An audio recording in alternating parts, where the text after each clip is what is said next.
Every season we sit down with comedy producers who are here wandering around somewhere. I'm surprised they're not up here looking for attention. And we'll sit in a room and we'll just brainstorm. Like for the first 3 weeks, we'll just sit down and come up with stuff. And then as you get up to go to the bathroom or go get lunch, they'll start working on the stuff for you while you're out of the bed. You know, so everybody just ties a knot in it because nobody wants to get tortured the entire time. But it's really the beginning of every season is spent brainstorming hundreds of ideas that mostly sour checks. And then we get like 20 good ones, and we do that process every once in a while. And it's some of them you'll notice, like if you look at, we'll find like a theme each season, and we kind of run that through. Like a couple seasons ago, we found we really latched onto, and it was a lot of fun to like reinvent it to not make each other laugh. Like you couldn't laugh, that became the goal. So that launched a whole bunch of different challenges, like the one where we sit in the waiting room and you have to do stuff and you can't laugh, or even the two-way mirror.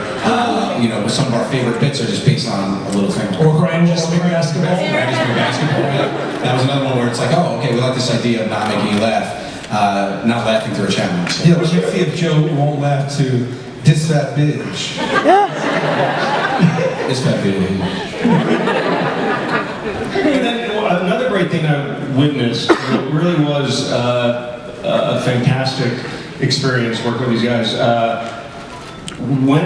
Just also you start with an idea and the evolution of that idea, and how like it was great watching something start one way, and then after you guys, you have these great four voices and opinions, but talk about how those ideas, very strong voices, well, four of them. But talk about how you guys work together. But out of that process comes amazing, funny stuff that gets plussed every step of the way. I see we agree on a lot more, right? And creatively, we are pretty much in sync on almost everything. Well, we build. Like somebody will have an idea, and then we'll just take that idea and keep running with it and running with it. I think it's yeah. What's great is like Henchy gets this look in his face because we're jumping in. Right there, so Henchy gets this faraway look on his face when we're giving him the 10th opinion about something he's just said. And I went over to his house for dinner the other night, and his two daughters were there, and they started ripping on him. He got the same look on his face, and I was like, oh, there it is. We're like children. That's just everything, take it all personally. I'll show you where what Joe's saying is true, that we build on challenges. We had the idea for a punishment for Sal, where we were going to put him at the top of a ski mountain with no skis. Right? And at the bottom of the mountain originally was going to be his sister and I with a very long piece of spaghetti between us. And he's got to race to the bottom before we kiss. And then we said, wait, what if we're getting married at the bottom of the mountain? And he's got to race down. And then we say, wait, screw the mountain, let's just marry his sister. But that's why some ideas are just stupid too. Like some ideas would just sit there and they're like, what if we made Joe a massage chair? Oh my God! Okay, what happens? And it's like, no, Joe's a massage chair. That's it. So it goes both ways with it. You know, Murray, your Wikipedia page has you married. He does it. Prepared for something. Whenever I look at your Wikipedia page a lot. It's happened to me a few times. I've gone on a date. Yes, I have dates every now and then. For his 20th time.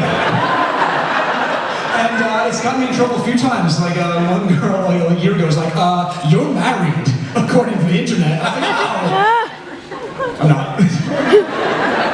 So also working with you guys, let's talk about when somebody leaves the room. What's the cardinal sin? What happens? What can go wrong? One of us leaves the room, and I watched it repeatedly.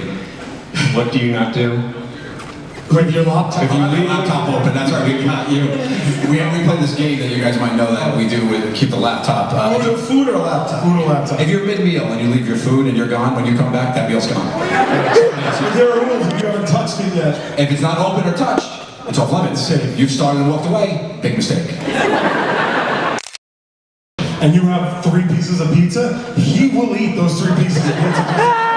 Through a full pizza. You remember this? I powered through a Murray full pizza. Mark, we're in downtown Manhattan, and it was right after we did a 10 in the morning's video shoot. This kid. We were doing a 10 in the morning's video shoot, and we went to a pizzeria, and we all ordered these personal pizzas that were about like 6 slices. Yeah. So we all just finished eating, and Murray's pizza was late coming out of the oven. He came out and he got a phone call and he walked away. And we all looked at each other. We all had just eaten the full pizza. And I was like, guys, we gotta eat this pizza. And so I was like, I can't, I'm full. And the was like, I can't. I was like, I gotta eat this pizza. And I got that henchy look on my face. I just went to a different place and I just ate that pizza. And I decided to leave the box there, so he came back and just I have never eaten pizza since. Or if we leave our laptops open, that's also a fair game. Any social media, emails, even switching each other's desktop photo, which doesn't sound like much, but trust me, it pays dividends. Well, I'll tell you a funny story. Last week we filmed a punishment you'll see on TV in about 2-3 weeks, where I had to compete in a roller derby with professional female roller derbers. Derbists, right? And these are, you know, very athletic women. And my punishment was I had to check one of the women and knock her over. I can't ski. I couldn't even do it, right? You have to check all of the women. Yes, and for every lap that I didn't successfully check someone, the guys had my laptop open and could send any email they wanted to anyone, and I could not take that back until the episode airs. Yeah. So they ordered each other 3 $1,500 massage chairs from Brookstones. I sent the email to my assistant, she ordered it. Yeah. 1,500 each. Yeah. They're actually closing. They were closing in 2000, which feels good. Get expedited. Let's just say we all feel relaxed up here.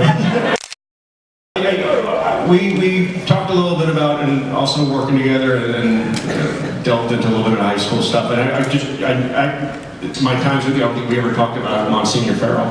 Farrell, yeah. St. Peter's rules. They're here. St. Peter's rules.